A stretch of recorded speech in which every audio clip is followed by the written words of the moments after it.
बोल छत्तीसगढ़, निष्पक्ष होकर दिखाएंगे सच। जांजगीर चांपा जिले के नगर पंचायत नवागढ़ के राछाभाटा की रहने वाली विमला कौशिक ने नवागढ़ तहसीलदार और सीएमओ पर गंभीर आरोप लगाए हैं। विमला कौशिक का आरोप है कि अधिकारियों ने 1 लाख रुपए लेकर उनके मामले में एक तरफा कार्रवाई की है। हालांकि इन आरोपों की स्वतंत्र पुष्टि नहीं हुई है। विमला कौशिक के मुताबिक सरकार की ओर से उन्हें ग्रीन कार्ड के तहत जमीन आवंटित की गई थी, जहां वो पिछले 16 वर्षों से रह रही है। उनका कहना है कि इसी जमीन से सटाकर नरेंद्र चेलक नाम के व्यक्ति ने निर्माण करा लिया है, जिसे लेकर उन्होंने कई बार प्रशासन से शिकायत की। विमला कौशिक न्याय की मांग को लेकर जिला कलेक्टर कार्यालय, तहसील कार्यालय और नवागढ़ सीएमओ कार्यालय के चक्कर काटती रही, लेकिन समाधान नहीं होने का आरोप लगाते हुए अब उन्होंने अनिश्चितकालीन भूख हड़ताल शुरू कर दी है। एक महिला है विमला कौशिक नाम की। विमला कौशिक पिता भरतलाल बंजारे। इनका सूचना मिला है कि तहसील कार्यालय के सामने में एक बैनर लगा के बैठी हुई है भूख हड़ताल में, निश्चितकालीन भूख हड़ताल में। तो इनका मामला ऐसा है कि इनके द्वारा नवागढ़ राछाभाटा में एक मकान निर्माण किया गया है।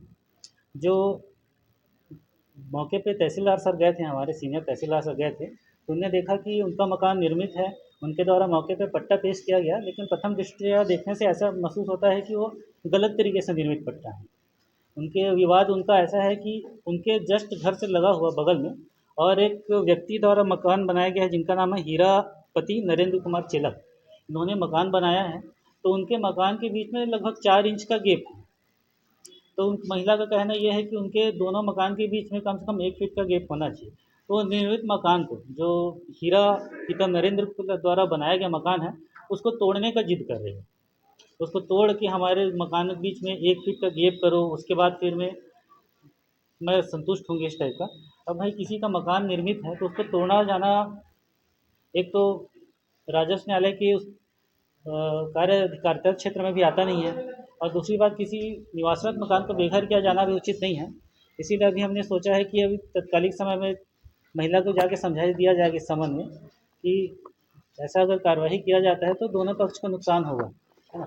और सर, अभी जो मकान है चेलक का, तो अभी निर्मित किया गया है या फिर कितने वर्ष पहले? अभी हाल ही में निर्मित है उसका। सर, जब आपको सूचना मिला तो उस वक्त तो स्टे लगना चाहिए था जी। और क्या है, हमारे स्टे लगने के बावजूद भी मतलब स्टे नहीं लगा, उसके बाद भी पूरा निर्माण हो गया, उसकी सूचना दिया गया था, नोटिस दिए थे। नहीं, नगर पंचायत क्षेत्र उसके बगल में सर रोड के किनारा में दिल्ली का मकान है, इसमें स्टे लगा हुआ, इसमें निर्माण हो गया। इस संबंध में मैं कुछ बता नहीं पाऊँगा, क्योंकि वो न्यायालयीन क्षेत्र हमारे तहसीलदार सर के अंदर आता है। सर, महिला ने पैसा लेके एक तरफा कार्रवाई करने का भी आरोप लगाया है सर। किसके विरुद्ध कार्रवाई की है? किसी का ऐसा आरोप लगा देने से आरोप सिद्ध नहीं हो जाता। जिसका कोई पक्ष अगर किसी चीज़ से असंतुष्ट होता है तो कई प्रकार का आरोप लगाता है, लेकिन उसको सिद्ध करे कि आरोप मैं लगा रहा हूँ वो सही है, तभी कुछ बात बनता है। शिकायत को लेकर बार बार कार्यालयों के चक्कर काटकर पीड़िता तक चुकी है और कोई रास्ता जब नजर नहीं आया तब उन्होंने अब अनिश्चितकालीन भूख हड़ताल शुरू कर दिया है। विमला कौशिक का कहना है कि जब तक उन्हें न्याय नहीं मिलता तब तक वो भूख हड़ताल जारी रखेंगी। जी बताएंगे।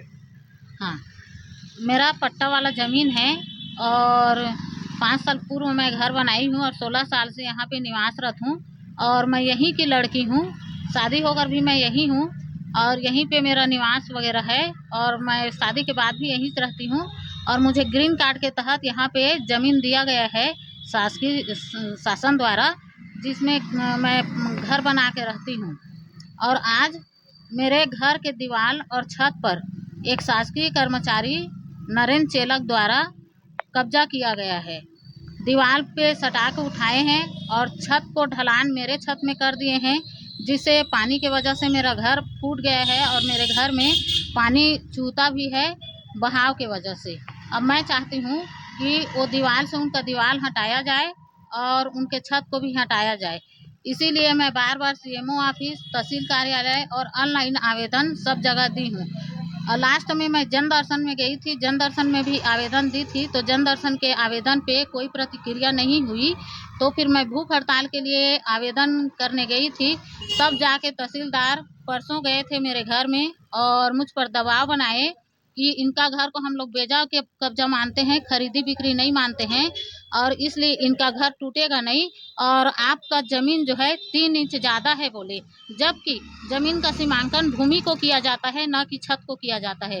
तो तहसीलदार छत को टेम्प्रोरी सीमांकन किए हैं और बता दिए कि 3 इंच आपका ज़मीन ज़्यादा है, तो अब मेरा पट्टा वाला भूमि है तो मैं 3 इंच ज़्यादा भी ज़मीन नहीं ले सकती, जबकि गाँव की हूँ। और तहसीलदार का कहना है कि वो बाहर का है, खरीदा है, फिर भी उसको बेचा कब्जा मानते हैं और वो जो घर बना रहे हैं वो तार्किक है, वो किसी भी कंडीशन में न टूटेगा और न ही आपके छत से उनका छत हटेगा।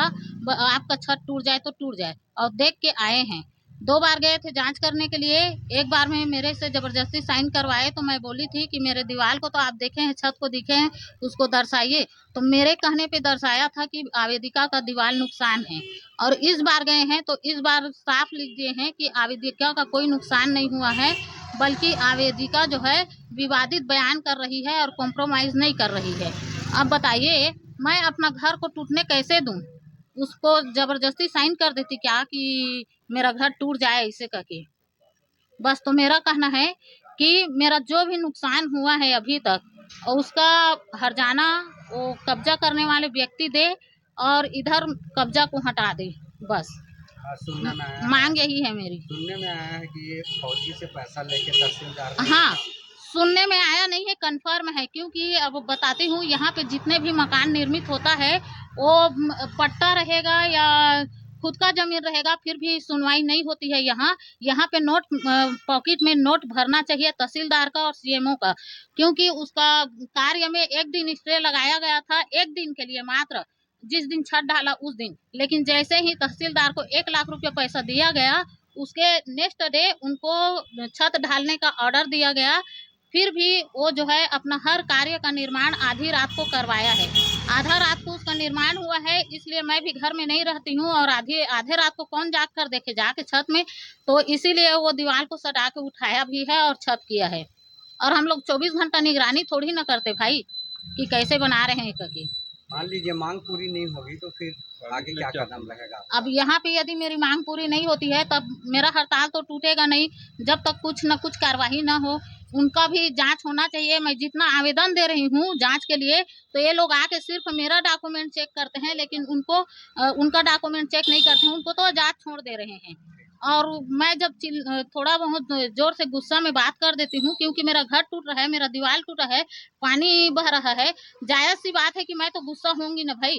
जब गुस्सा होती हूँ तो बोलते हैं कि आवेदिका विवादित बयान कर रही है और उनसे पैसा लेके उनको मतलब छूट दे जा रही है, तो हंस हंस कर ही बात करेगी। दोनों में बहुत अंतर है।